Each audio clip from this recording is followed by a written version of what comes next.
मी साकी नाका जरीमरी या ठिकाणी उभा आहे आणि आपण पाहताय ही मिठी नदी आहे। मागच्या आठवड्यात मुंबईचे भारतीय जनता पार्टीचे अध्यक्ष यांनी ताफा घेऊन सगळ्या ठिकाणी नाले पाणी साफसफाई झाली की नाही याची पाहणी केली।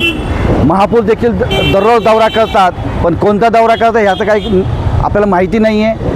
आज देखील मिठी नदी या ठिकाणी सगळं संपूर्ण सांडपाणी आहे, म्हणजे सगळ्या कंपन्यांचं सांडपाणी आहे। त्यात पूर्ण जलपर्णी वाढलेली आहे, कोणतीही नालसफाई झालेली नाही आहे किंवा नदी साफसफाई झालेली नाही आहे। त्याचबरोबर या मिठी नदीच्या किनाऱ्यावरती या ठिकाणी मातीचे ढिगारे टाकण्याचं काम चालू आहे। आज ही माती टाकून या ठिकाणी नदी बुजवण्याचं काम करण्याचं काम या ठिकाणी चालू आहे आणि मुंबई महानगरपालिका पूर्णपणे डोळेझाकपणे या ठिकाणी करते।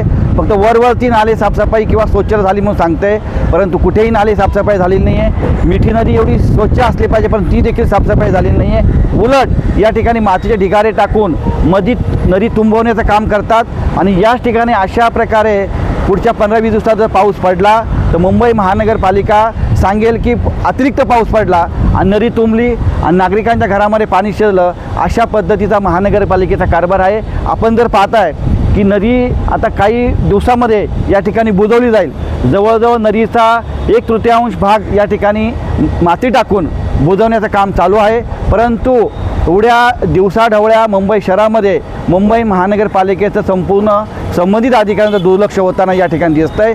आता मला शंका आहे की हा ढिगारा जर जास्त प्रमाणात भरला गेला तर बंधारा टाकून या ठिकाणी नदी बुजवली जाईल आणि पाणी साठवलं जाईल आणि पाऊस पडला तर मागील सगळ्या कंपन्या आहेत, या ठिकाणी वस्ती आहे, नागरी वस्ती आहे, या नागरी वस्तीमध्ये पाणी शिरण्याची दाट शक्यता निर्माण आणि मुंबई तुंबू जाऊ शकते।